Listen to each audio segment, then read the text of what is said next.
السلام علیکم four class. آج ہم آپ کی کتاب کی کہانی پڑھیں گے تھوڑا تھوڑا مل کے بہت ہو جاتا ہے۔ کتاب کا صفحہ نمبر ہے 59 یعنی کہ 59۔ جیسا کہ آپ کو پتہ ہے یہ کہانی جو ہے آپ کی اسماعیل مراٹھی نے لکھی ہے۔ نہ کہانی نہیں ہے، یہ نظم ہے، ٹھیک ہے۔ اس کے شاعر کا نام ہے اسماعیل مراٹھی۔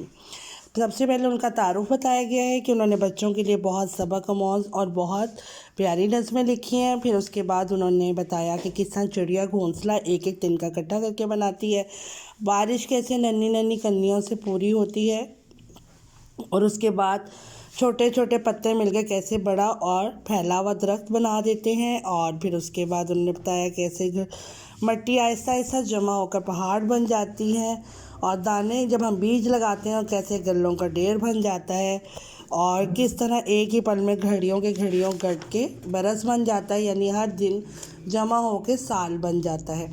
اسی طرح کس طرح کاغذ جو ہے وہ ہم لکھتے ہیں اور لکھتے لکھتے کتاب بن جاتی ہے، اور اس طرح تھوڑا تھوڑا اگر ہم سب مل کے صبح شام کام کرتے ہیں تو بڑے سے کام بھی تمام ہو جاتا ہے۔